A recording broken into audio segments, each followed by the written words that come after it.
All right, getting into some college basketball now. And we are joined on halftime by David Cobb, national basketball writer, football writer as well, CBS Sports. Second time we've had him on the show here, and now it's finally basketball season. So, David, it is a great time of the year, especially for someone who writes about the sports you write about. How are you doing? Good guys. I'm staying busy. It's a good busy though. I love having basketball on to kind of give us something to sink our teeth into during the week. I'm not a huge fan of the MAC action in football, so being able to flip on some college hoops is always nice on a Tuesday through Thursday type of time frame during the week. Yeah, and here we're all excited about the start of Razorback basketball season. They're ranked 16th in the AP poll, and had a pretty good looking win over Mercer. Thought Mercer is a good team. Might have a chance to win the SoCon. This is a team, David, that's trying to build chemistry on the fly. A bunch of guys that haven't really played together, but I think that's the case for a lot of teams in college basketball. The one and done was one issue, and now you got the transfer portal and a lot of players coming and going. So, my question to you is, when you're looking at rosters before the season and trying to make your predictions, as all writers will do, how do you predict, or can you predict chemistry? Like, do you base that off of coaches? Are you basing it off of a coach's previous success, or does it have to do with the players that you're talking about? Yeah, I think in Arkansas's case, you give a lot of the benefit of doubt to Eric Musselman, and the fact that he is a coach with a proven track record of getting success out of rosters that have a lot of new players. And so you're spot on. Everybody is relying on transfers now and having rosters that are revamped versus what they've looked like, even just a few months ago.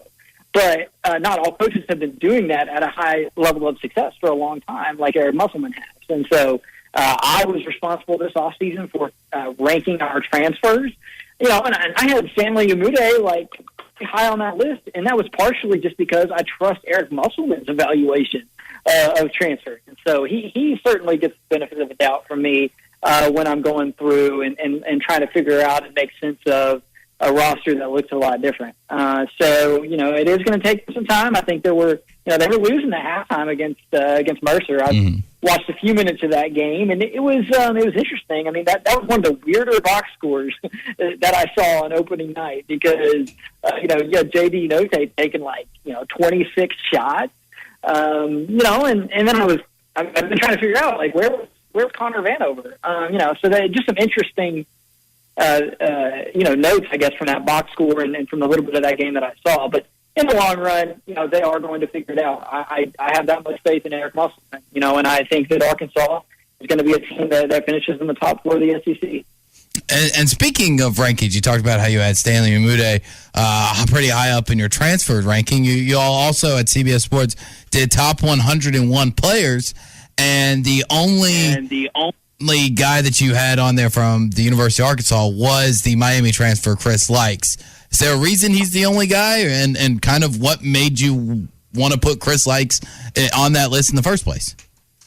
Yeah, so I think the reason why he's the only one on there is because, there's just sort of an unknown factor. I mean, I think JD Note had a case. He was pretty productive last year, so he got some votes in that process as well. You know what? Actually, Devo Davis got some votes in the process as well. But, it's got to get votes from 3 out of our 4 writers for a guy to get on the list. And so it's a pretty long process that we go through. And I think Chris Likes makes it just because of that long proven track record of steady production at the high major level.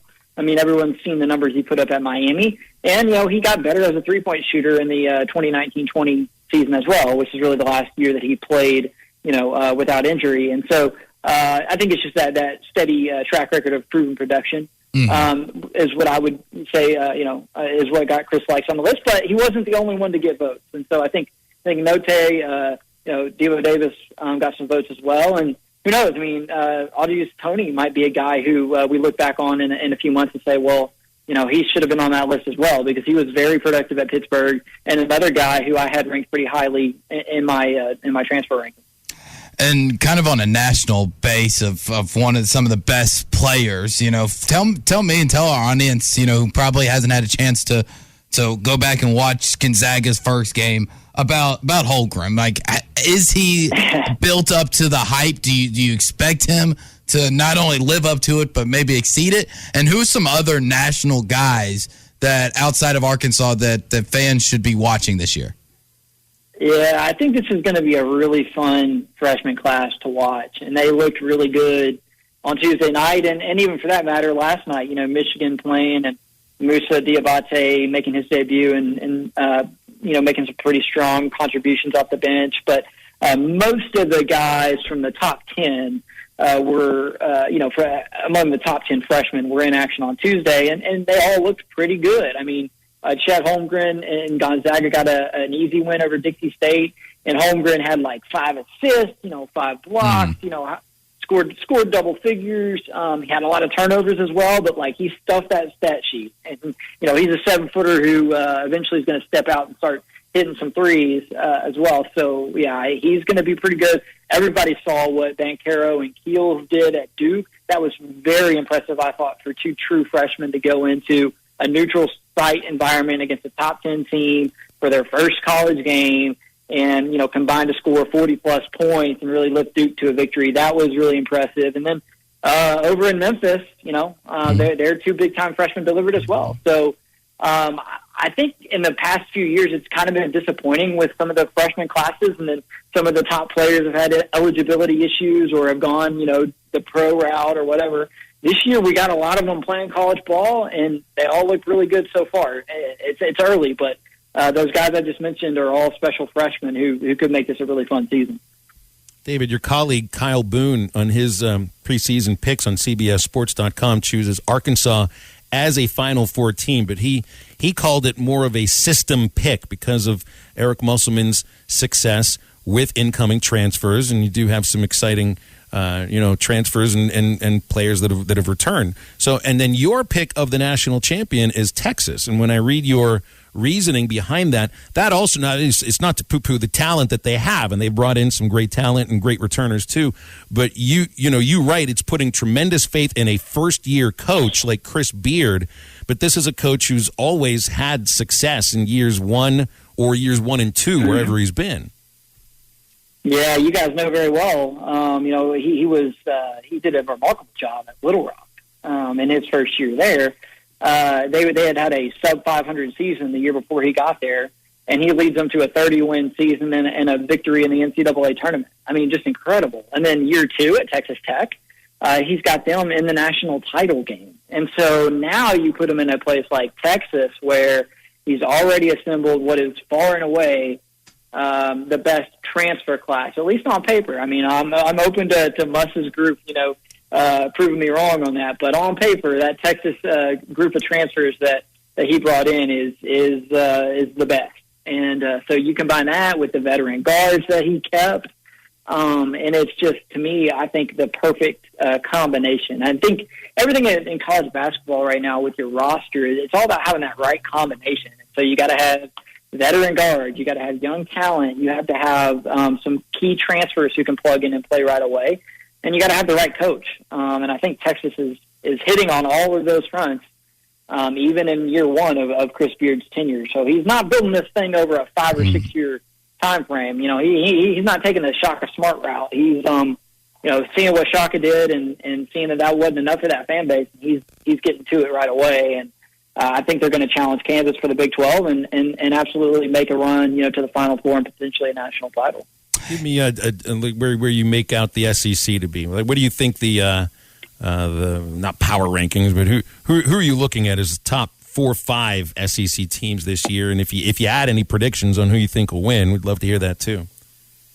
Yeah, I think in almost everyone's opinion, it's a 5-team race for the league title. And so you got the 3A schools, who are my top 3. I go Alabama, Arkansas, Auburn for the top 3 in the league. I'm a little higher on Auburn than I think a lot of people are, but I really, really like their front court. It's going to be a matchup nightmare for some teams when they've got to face up against Jabari Smith and Walker Kessler in the same lineup. So I'm big on the 3 A's, and then I think Kentucky and Tennessee will be good enough as well to compete for the league title and certainly be in position potentially for a double bye in the SEC tournament.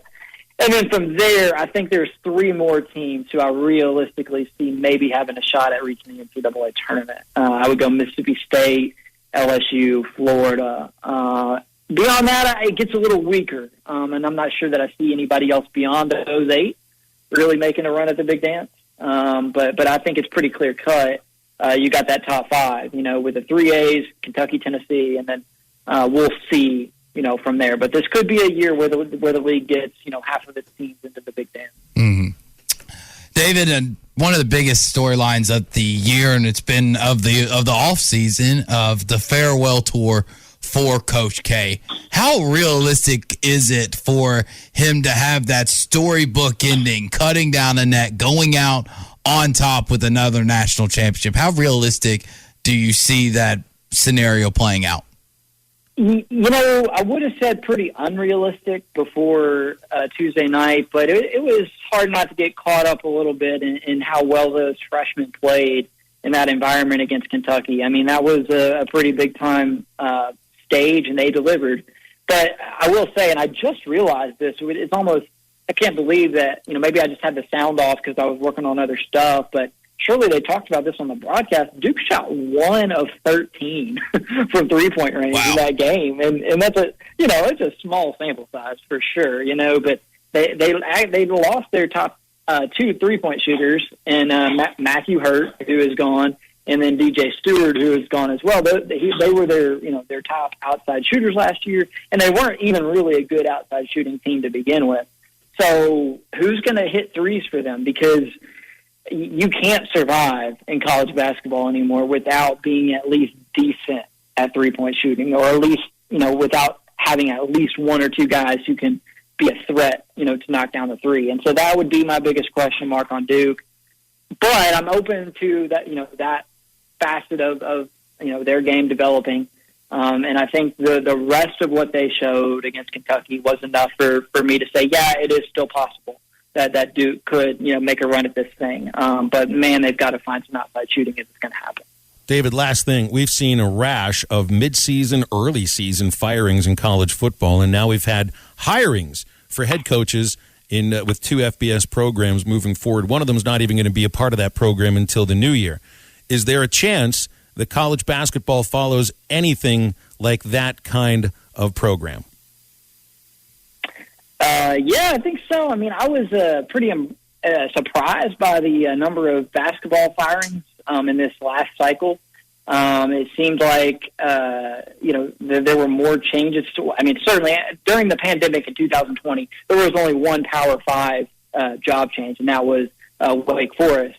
But then if you look back over the last several months, there were, over a dozen power conference coaching changes in college basketball. And I already, see a couple of coaches who look like, they're on the hot seat. And the one that really sticks out to me is Jeff Capel at Pittsburgh. I mean, they lost their opener against a team they should not have lost to on Tuesday. And one of their top players was arrested for assaulting a police officer, too. Yeah, and then he lost his best players from last year's team. I mean, y'all got one of them there in Arkansas with Tony, who was a big time producer for him. So he's not recruiting well. He's not retaining the talent he does have, and now they're going out and losing their opener by 15 to the Citadel. I am more than willing to go ahead and say, yeah, Jeff Capel is going to be on the hot seat, and he won't be alone. There will be plenty of coaching changes in college basketball. Real quick, David.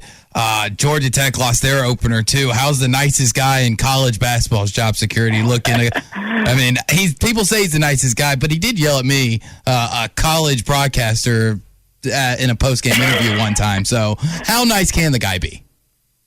I need to hear more of that story sometime. But, I think he's okay. He bought himself some time with their NCAA tournament appearance last season and winning the ACC tournament. But, yeah, you can't have a quad 3 loss in game 1 and then expect to make the NCAA tournament. They lose 2 of their top scorers from last year as well. So I don't think this is going to be an up year for Josh Pastner, but I think he'll be fine in the long run because of that run they made last season.